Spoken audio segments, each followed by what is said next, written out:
Hi everyone, Happy New Year, Happy 2025. I hope you enjoyed your holidays. Welcome back to my channel. If it's your first time here, then hi. My name is Becca, and I'm back after a bit of a break. I'm recharged, I'm rested, and we're gonna talk about my best of beauty for 2024. And I'm gonna start with skincare this time. I feel like my skincare philosophy has really been about more minimalism than it ever has before. Just for the record, I'm 34. I have sensitive redness prone skin, and I'm definitely combo. I used to be a lot more oily. I would say I'm more of a true combo now. And I think in my mid 30s, I'm much more focused on hydration and just well aging. So you'll see that reflected in my pics, but there's definitely something here for everyone. And I should say that this is skincare minimalism for me, which is maybe maximalism for a lot of other people. I'm also doing this video without a ton of makeup on. I have a skin tint, a little cream blush, lip gloss, brow gel. I'll talk about all of my makeup favorites with a full face of makeup in the next video. In the third video, I'll do hair, body, fragrance,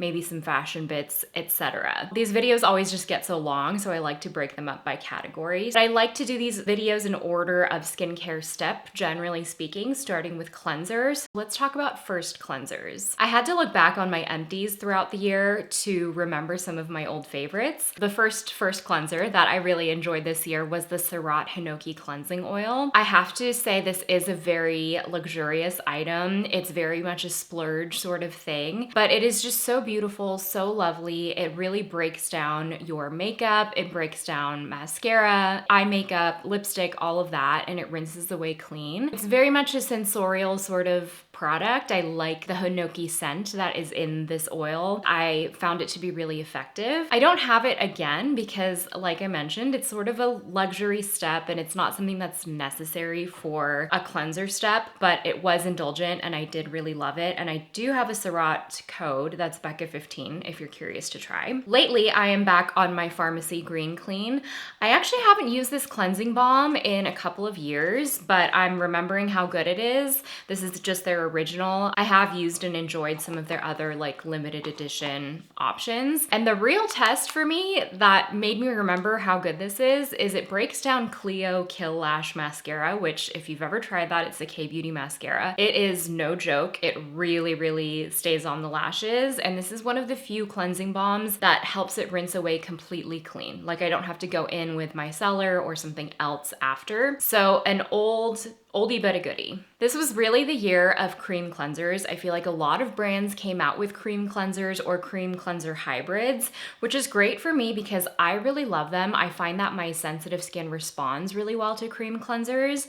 And as my skin has become less oily through the years, I really enjoy the slightly more hydrating nature of a cream cleanser. I do have a couple of gel cleanser options, but I'm gonna start with the cream. On the most affordable end, The Ordinary came out with a cream cleanser this year that I already used and emptied, and I think I reviewed in an empties video. It's really lovely, great price point, no fragrance. It's an amazing cream cleanser option on the affordable end, and I would gladly use and repurchase it again. And then sort of moving up from there, I feel like cream cleansers can get a little bit more indulgent in terms of ingredients and texture. So an old favorite, I will say, is the Kate Somerville Delicate Soothing Cleanser. I also love their goat milk cleanser. They're both creamy cleansers. And these are really nice because I feel like if you're just wearing SPF, you can use this as a double cleanse or just as an only cleanse because it does break down SPF. And another one I loved by Saatchi Skin, and this is a little bit more like experiential, luxurious, is the Saponins Cream Cleanser. It's so beautiful. It has this gorgeous, like rich texture. It has a light blue color from the ingredients in here. Oh, I just got some on my nose. It has a gorgeous like botanical scent to it. It also breaks down SPF. I wouldn't use it to break down makeup, but I kind of like it as a second cleanse or as a morning cleanser. So that's also really beautiful. They also came out with a gel cleanser this year called the Saffron Luminous Cleanser. Also really lovely. If you like a gorgeous cleansing experience, these two were really stunning. And I do have a code, I think it's Becca10 for Saatchi Skin if you ever want to try that. And then then there were a couple of cream gel hybrid cleansers that I tried this year that I loved. So the first one that I'm gonna mention is by Experiment Beauty. This is only the third product in the line, third or fourth, I wanna say. It's the Moisture Depositing Gel Cream Cleanser. It's the Plasma Wash. And this is a really nice way to dip your toes into cream cleanser. If you don't want too much left behind on the skin, like you like a gel cleanser, but you want a creamier gel. I mean, it's in the name. Kind of funny, I'm showing you these cleanser textures, but this is what it looks like. You can see it has the milkiness of a cream, but the fluidity of a gel.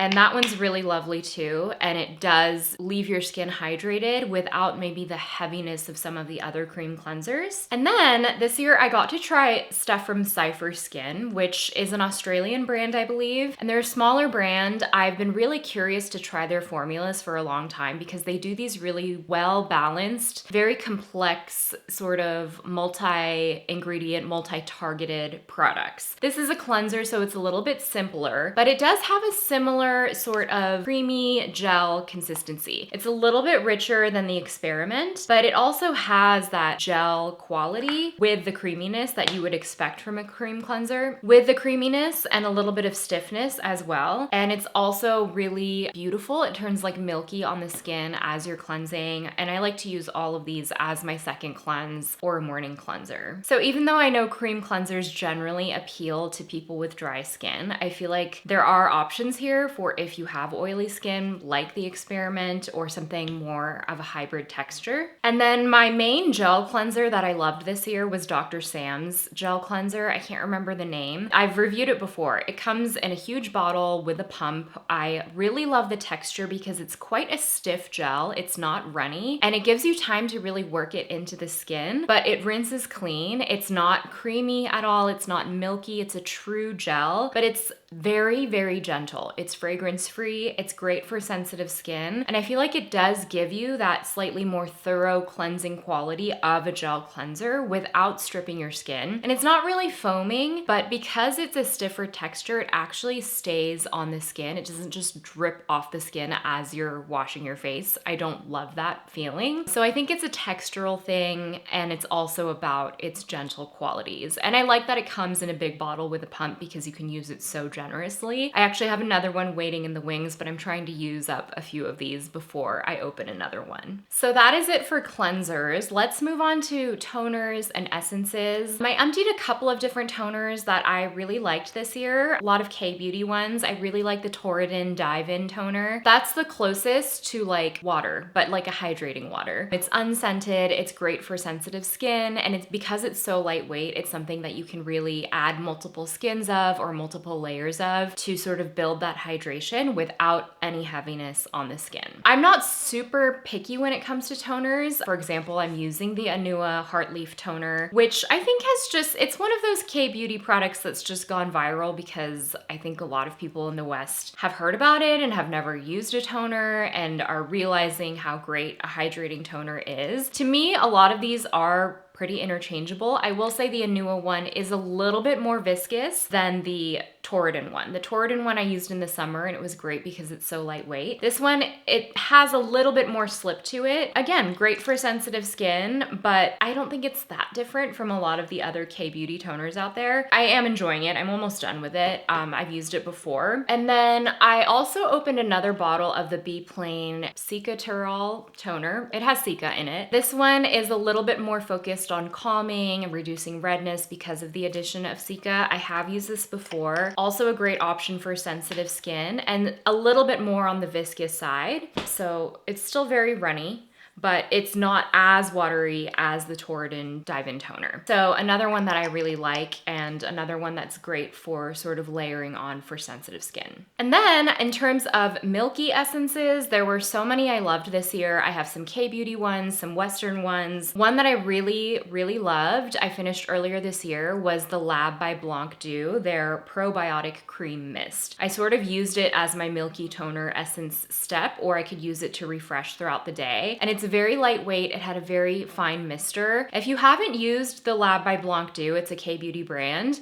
It's super affordable, amazing for sensitive skin. I really like a lot of their products. I'm going to mention a couple of other things from them later on in the video. Another creamy mist that I liked this year was from Summer Fridays, their Jet Lag Skin Soothing Hydration Mist. This one is very lightweight, but it is milky-ish. Like it has a sort of cloudiness to it. It's interesting because first of all, I really love the mister. Very satisfying. I used this as a toner step when I was traveling on the go, just because this is easy to travel with and also to touch up and hydrate throughout the day. It has a slight, like, I don't know if there's menthol in here. There's a slight freshness, like a little bit of a mintiness in here, but it's not irritating and it fades instantly. It's not like it tingles on the skin, but it does seem to give your skin a bit of like an awakening feeling. I think that's why I liked it. And it is also hydrating and really lovely as well. And then two more Western options, the Ilia, the base face milk. I always mix those up. It's a milky essence. It's not novel if you've tried K-beauty milky essences, but it is really nice. And I think this is the second or third bottle I've used. They say you use it almost as like a priming milk. To me, it's just an essence. If you are familiar with essence textures, I layer this under moisturizer, after cleanser, but it's not too rich and it's not super emollient. If you like something a little bit richer, I am still really enjoying the Rhode Glazing Milk. This is probably on the most emollient side of milky essences that I have, including my K-beauty ones. There are oils in this formula that make it a little bit richer and a little bit greasier, but I like that for the winter. I don't use this in the summer. And then moving into serums, hydrating serums, not active ones. We'll get to the actives in a second. My favorite hydrating serum of the year was the Prequel Multi-Quench Plumping Hydration Serum. And I really do feel like this is plumping. It is a hyaluronic acid serum, but it also has 10% glycerin, so a really high concentration of glycerin with ectoin and osmolytes. Don't know what osmolytes are. The thing I really loved about this is that it has this gorgeous slip to it that really hydrates the skin, but it doesn't get sticky on the dry down the way a lot of hydrating serums can do. And I really hate that feeling because I feel like that stickiness or that textural dry down sometimes is what leads to pilling under makeup or pilling of other skincare. And this is so texturally refined. I actually just repurchased this during Black Friday because I didn't want to be without it. So it's a glass bottle. It feels very weighty. And this is the serum. It has that beautiful glide on the skin. And it's interesting because it's almost like a jelly, but it's not a gel. It's not a jelly texture. It just really feels like it's coating the skin. I don't know how else to describe it. And it's great for sensitive skin. Prequel is incredible. I love basically everything they do. They had a great year with all of the products they put out, but this was probably my favorite release from them. It is in the affordable range. So love that. There were many others that I tried and loved. I just can't talk about them all for the sake of time. I also liked the Make Beauty. They have a blue hydrating serum that I also really enjoyed. I'll include a picture of it. For something a little bit, I don't know, I guess it's skintertainment, but also in the vein of this like milky, creamy texture trend. This is the Songbun Editor Deep Collagen Anti-Wrinkle Cream in Serum. It's a bi-phase serum, so you have this creamy top with a watery serum in the bottom, and you shake it to mix it all up, and it's basically like a cream serum. It's lovely. You press it down. Here is the applicator. This is actually the second one I've gone through, and it's really nice because it gives you that milkiness and hydration. It's a very fluid texture, actually. And it sinks into the skin nicely. It delivers that really comfortable feeling on the skin because of the cream in here, but it's not heavy. It doesn't feel rich. It's not emollient, but it's a really nice layering serum. And if you want to add just a little bit of extra creaminess and extra milkiness into your skincare routine, this is a really nice one, and it's just kind of fun to use. And then let's get into actives. I tried really hard to really pare it down. For retinoids, I still love all of my Medicate retinoids. So this is one that I've mentioned before that I love and have emptied. This is the R-Retinoate Youth Awakening Cream.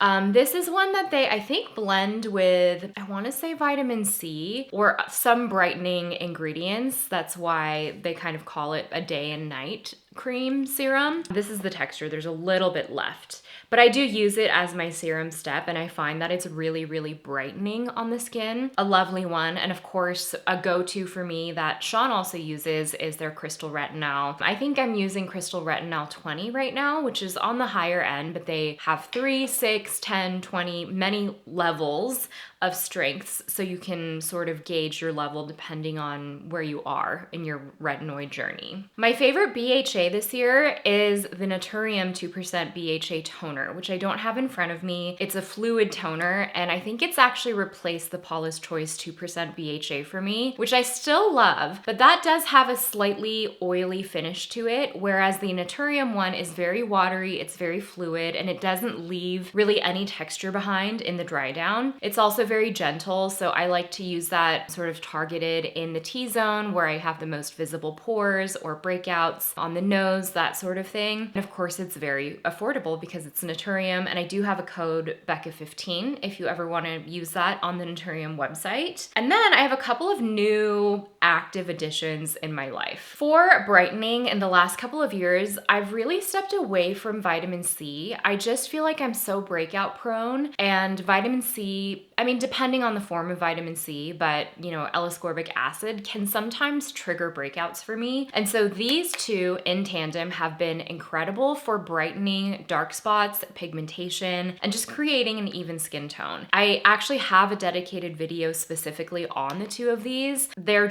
so good. So I'll talk about them now. This is Dr. Sam's Flawless Brightly Serum. This is the product that I always say made me fall in love with azelaic acid. This also has niacinamide. It also has niacinamide, bakuchiol. It's a blend of brightening ingredients, but it's really the azelaic acid in here that I think has made the most difference for me. If you struggle with redness or uneven skin tone or that sort of blotchy sort of complexion that I feel like comes a lot of times with sensitive skin or eczema, this is such a game changer for me. I feel like I wake up with much more even toned, bright skin. They recommend you use this in the morning. I actually like to use it at night personally. That's just a me thing. So I've really, really loved that. And then I use that in tandem with the Mother Science Molecular Hero Serum. So this has an ingredient called malisasin that helps with pigmentation. And there are also other brightening ingredients in here. And it's a very gentle, like gel serum. It doesn't feel active or tingly on the skin. This one doesn't either, which is why I can use them together. This is the texture of the Mother Science one. It's a gel texture, but it really melts into the skin. And it's actually pretty hydrating as well. And I find that if I have like a healing breakout before that really deep pigmentation sets in, if I go in with these two, it's just prone to healing more quickly. Like I have a spot right here that was a huge, deep cystic spot. It never came to a head, but it just left dark pigmentation. And I've been using these two with my retinoids religiously. And I feel like it was able to fade that pigmentation before it got really dark. But if you have old stubborn pigmentation, these two sort of help break that up. They have been major, major game changers for me. And then I have a new spot treatment. Speaking of cystic spots, it's the Dr. Sam's Flawless Neutralizing Gel. By the way, I have worked with Dr. Sam's this year, which has been great, but the partnerships have come after I've reviewed the products organically, which I think is the best way for a partnership to come about. Just wanted to mention that for full disclosure. Same with Mother Science. This is really interesting. So it's a spot gel, but it has azelaic acid as well as BHA. So it kind of targets the redness of a breakout as well as obviously the oil. It sinks into the pores, and it also has squalane. So it's gentle and sort of hydrating at the same time. I had a huge cystic spot earlier last month that was sort of coming up. I felt the bump under the skin and it was painful. I use this religiously for like the next 2 to 3 days, and the cystic spot never came to a head. It was really bizarre because I just thought it would sort of make it come to a head more quickly, but it just subsided the spot before it even came to the surface. Really impressive and very, very gentle. I feel like so many spot treatments dry out the skin, but because this has squalane, it doesn't do that, but it does treat underneath the surface of the skin. And I do have a code with Dr. Sam's. I think it's BeccaSun10. I'll include it on screen and in the description box. Let's move on to moisturizers. I have a bunch of different moisturizers of different weights and textures. textures. Lately, I find that when I'm looking for a moisturizer, I want something that is fragrance-free, that's not going to irritate my skin, that is texturally elegant, and that wears well under makeup. So the one that I loved for summer was the Lab by Blanc Dew, their Oligo Cream. It comes in a tube. It's very basic, but in the best way. I felt like it really delivered deep hydration, but it sinks into the skin. It doesn't leave any heaviness behind. If you have oily skin, you'll really love this because it does hydrate the skin, but it's not greasy. There's no greasiness whatsoever. Another one I've really been liking recently is the Lion Pose Pep Talk Biopeptide Barrier Cream. So this has ceramides, it has peptides, glutathione. It comes in this cute pump top, and it's also fragrance free. So it's slightly more complex than just a basic moisturizer, but because of the fragrance free nature, I feel like my skin tolerates it really well. It's a little bit richer than the Lab by Blanc Dew one that I just mentioned. So it's a little bit stiffer, but it actually sinks into the skin so nicely. It just melts in. It's not greasy. It's not a very emollient texture, but it is deeply hydrating. I really, really like this one. I've been using it as my daytime moisturizer. And then for my nighttime moisturizer, I know I'm mentioning Dr. Sam's a lot. I did not plan this. I just really find that their products agree with me. This is the Flawless Moisturizer Intense. I know they have it at regular and intense, but I really like the intense, even though I can have combo oily skin. I find that it really cocoons the skin and it really is very healing. So it's a stiffer texture, looks like this. I like to use this one as my nighttime moisturizer, and it's a little bit stiffer, a little richer, but not so heavy that it clogs the pores. I don't know, I just feel like Dr. Sam's agrees with my skin because everything is tailored around sensitive skin, but the actives are very intentional, like the Brightly Serum and like the spot treatment, whereas the moisturizers and other products are really meant to support a healthy skin barrier. Bunting is a dermatologist, so that makes sense. So those are my moisturizer picks. For eye care, I have just 2 items that have shown up in my favorites before, but I feel like I can't live without these now, and I think especially approaching my mid-30s, I'm willing to invest in skincare if I know it works, especially around the eye area. I'm noticing some new wrinkles, crow's feet, all of that is okay, and I want to embrace it, but these do help. So this is the Nyod Fractionated Eye Contour Concentrate. It's an eye serum, and for me, nothing helps with depuffing like this one. I just do 1 drop between my fingers morning and night, and it's very fluid, very spreadable, but it really depuffs the eye area. And then the Kate Ceuticals Lifting Eye Cream.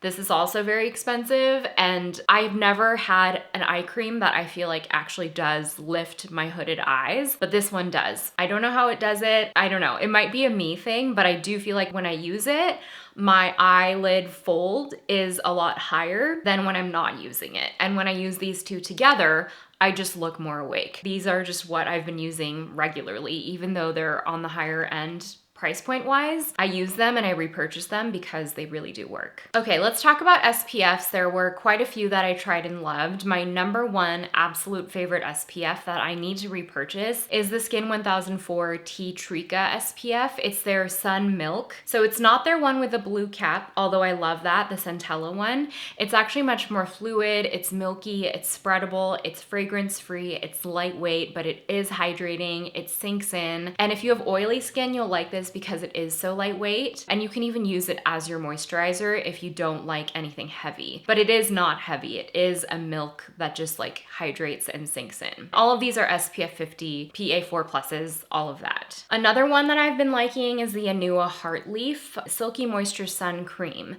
This one is a little bit richer, and if I'm using this during the day, I actually can skip my moisturizer, and it's a little bit of a stiffer texture. I think I've talked about this before. It's almost gone. So yeah, a little bit of a stiffer texture, not a milky serum, but I feel like it is really hydrating without being greasy, and it sinks into the skin. These are chemical SPF, so you're not gonna have a white cast or anything like that. It is a touch richer and a little bit more emollient, so I kind of use it as my winter SPF. But I find that it really is sensitive skin friendly, it's unscented, all of that, which I love. In the summer, I really loved the Beauty of Chosun Ginseng Moist Sun Serum. I know a lot of people talk about the Beauty of Joseon Rice SPF, the original one. They also came out with their Relief Sun Aqua Fresh, which is a lighter version of their original one. So it's kind of like a milky gel hybrid, still on the stiffer texture, but not like a cream. Also love this one, but I want to say if you are looking for something even lighter than this, I would try their sun serum. And if you have oily skin, this would be my pick for you because it comes out as a gel and then it melts into this watery texture. See how like fluid that is? And then it just sinks into the skin and it feels like you have nothing on. So I would say it's probably the most traceless of the SPFs here. Again, these are also fragrance free, good for sensitive skin, all of that. I tested a bunch of sun sticks this year. The Beauty of Joseon matte sun stick is my choice for a matte finish. If you like a dewier finish, I really like the A-Bib sun stick. I'll link all of these below just because there's so many, I can't get into each one. And then my favorite mist SPF discovery of the year was the Kose Sun Cut UV Protect Mist. It's SPF 50 plus PA3 pluses.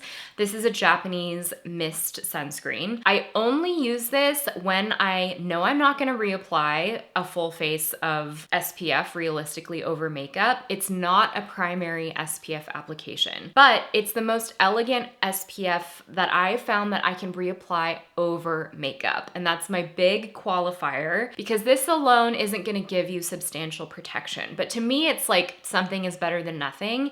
And especially in the summer when I was outside and out and about and I just know realistically, like I'm not gonna reapply my SPF, this was the best way to do that. It has a more elegant dry down. It's not greasy. There is a bit of a shine, comes with the territory, but it's the most elegant finish that I have found that I really liked. And all of these are super affordable, probably under $15. And then finally, my mineral SPF pick is actually slightly tinted. So it's the Iris and Romeo Weekend Skin SPF 50.